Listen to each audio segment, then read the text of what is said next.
Au nom du Père et du Fils et du Saint-Esprit. Amen. Grande joie d'être là avec toi en ce 27 mai, vendredi 27 mai. Et ces derniers jours, je rappelle toujours l'importance de faire la lecture divina, de partager avec tes amis, les groupes dont tu fais partie. Et aussi, n'oublie pas de marquer, laisser ton signe en disant que tu as aimé.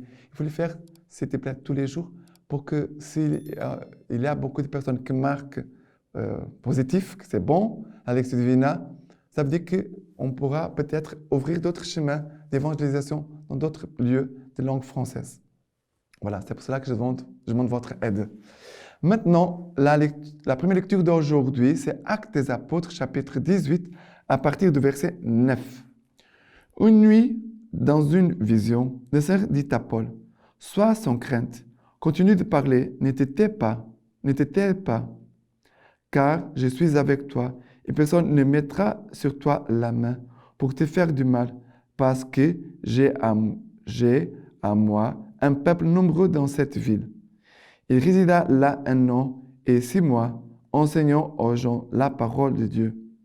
Alors que Galion était proconsul d'Achaïe, les Juifs se soulevèrent d'un commun accord contre Paul et l'amenèrent devant le tribunal, en disant, « Cet individu cherche à persuader les gens d'adorer Dieu d'une manière contraire à la loi. » Paul allait ouvrir la bouche quand Galion dit aux Juifs, « S'il était question de quelque délit ou méfait, j'accueillerais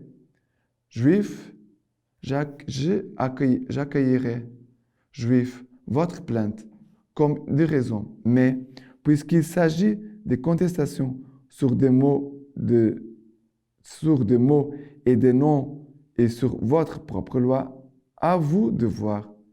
Être juge, moi, en ce matière, je m'y refuse. » Et il le renvoya du tribunal. Tous alors se saisirent de Sosthène, le chef de synagogue, et devant le tribunal, se mirent à le battre. Et de tout cela, Galion n'avait cure.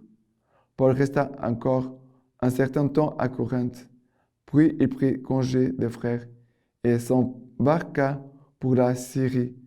Priscille et Aquila l'accompagnaient en s'étant fondé tondre la tête à Sainte-Crèce à cause d'un vœu qu'il avait fait. Alors, qu'est-ce qui se passe ici? Toujours, vous voyez, quand il a l'évangélisation, il a des obstacles. Il a l'évangélisation et il trouve des obstacles. Mais Paul ne s'arrête pas. Et Dieu dit à Paul, Dieu parle à Paul, continue de parler, continue d'annoncer la parole de Dieu, continue d'évangéliser. Première chose. Car je suis avec toi et personne ne mettra sur toi la main pour te faire du mal. Personne ne va te faire du mal. Confiance, avance, parle. Et Dieu va dire, parce que j'ai à moi un peuple nombreux dans cette ville. Ça veut dire, Dieu est en train de dire, il a assez beaucoup d'âmes qui ont besoin d'être sauvées.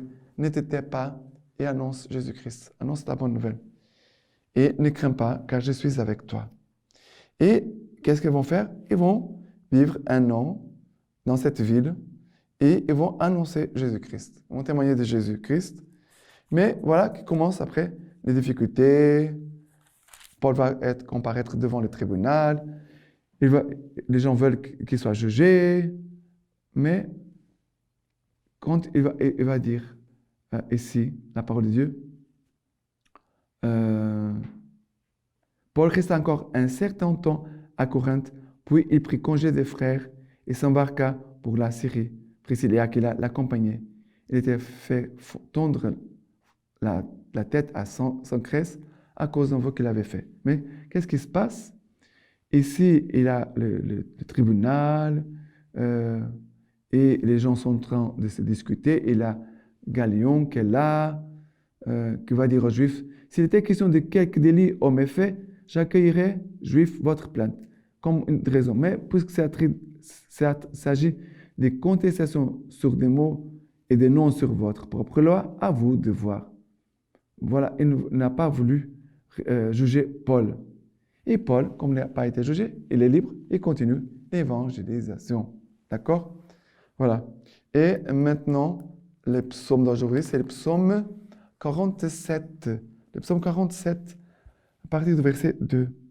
Tout le peuple battait des mains, acclamait Dieu en cri de joie, car c'est le Seigneur, le Très-Haut, le Redoutable, le grand roi sur toute la terre, et tient des peuples sous notre joug et des nations sur nos pieds.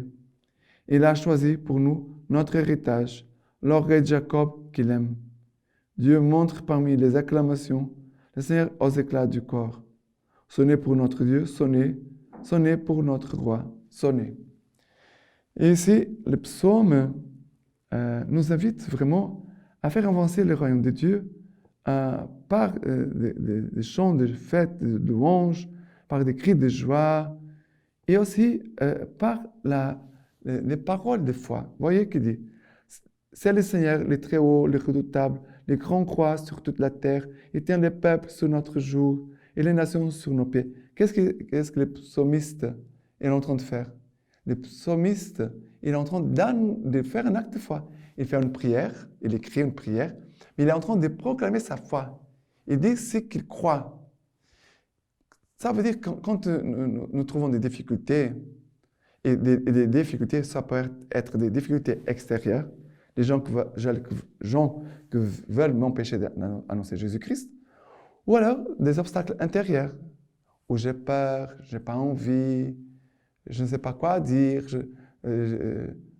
Alors là, je dois proclamer ma foi, ma confiance en Dieu. Et en proclamant la confiance en Dieu, la foi commence à agir. L'Esprit Saint continue de faire avancer notre vie, comme un car, une voiture qui doit avancer. OK? Voilà le Seigneur qui nous a choisis pour son héritage. Le Seigneur, c'est ce peuple que le Seigneur nous aime. Il nous appuie toujours sur l'amour du Seigneur pour nous. Je suis un pauvre pécheur, oui, je suis, mais je m'appuie, Seigneur, sur ton amour pour moi. Et c'est ça ton amour qui me permet de vivre dans la foi et qui me permet d'avancer, d'avoir la force toujours. OK? Maintenant, l'évangile d'aujourd'hui, c'est Jean, chapitre 16, à partir du verset 20. En vérité, je vous le dis, vous pleurerez et vous lamenterez, et le monde se réjouira. Vous serez triste, mais votre tristesse se changera en joie. La femme sur le point d'accoucher s'attriste parce que son heure est venue. Mais lorsqu'elle a donné le jour à l'enfant, elle ne se souvient plus des douleurs. Dans la joie qu'un homme soit venu au monde. Vous aussi, maintenant, vous voilà triste, mais je vous verrai de nouveau, et votre cœur sera dans la joie. Et votre joie, nul ne vous l'enverra ce jour-là. Vous ne me poserez aucune question. Vous voyez que Jésus parle de joie aujourd'hui. Il dit, vous pleurez et vous lamenterez, et le monde va se réjouir, et vous serez triste. Mais votre tristesse va se changer en joie. C'est une promesse. Ta tristesse, un jour, va se changer en joie. Et Jésus va donner cette image de nos douleurs, comme cette femme qui va accoucher. La femme, quand elle accouche, c'est vrai que pendant l'accouchement, elle a mal, mais après l'accouchement, c'est une grande joie parce qu'elle voit son bébé, elle voit une vie nouvelle. Et pour nous, l'évangélisation, c'est ça. Évangéliser, annoncer Jésus-Christ, c'est avoir les douleurs d'accouchement. Parce que nous sommes en train d'aider les âmes qui sont là, nous évangélisons, à naître dans l'Esprit Saint, à naître pour Dieu, à faire un pas de plus vers Dieu, à changer de vie, à quitter des péchés, à changer leurs attitudes, leur comportement, d'avoir une attitude selon le cœur de Dieu.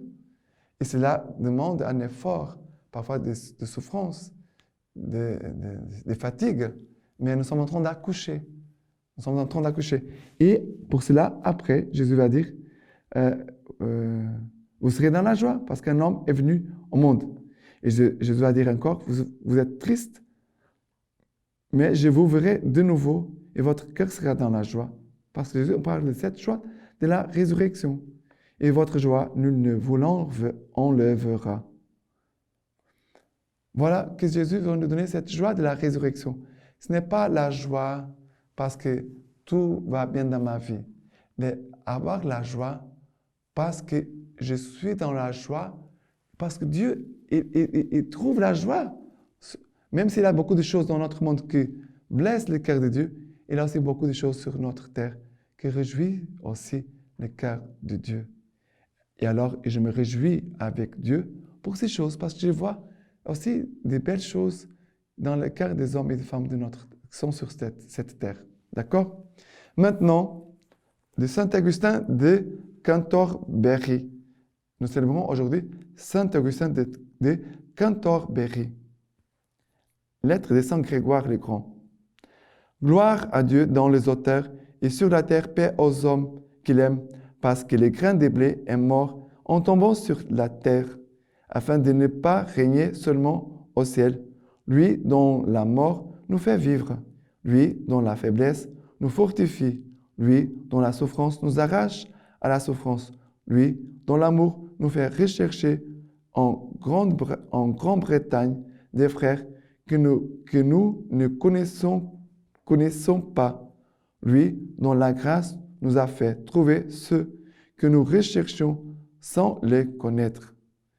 Et ici, il dit la lecture dit, lui dont la mort nous fait vivre, lui dont la faiblesse nous fortifie, lui dont la souffrance nous arrache à la souffrance, lui dont l'amour nous fait rechercher des frères que nous ne connaissons pas, lui dont la grâce nous a fait trouver ce que nous recherchions sans les connaître. Ça veut dire que le Seigneur nous donne les frères et sœurs dans la foi.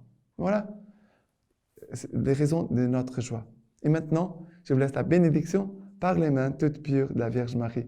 Dieu Tout-Puissant te bénisse et garde, le Père, le Fils et le Saint-Esprit. Amen.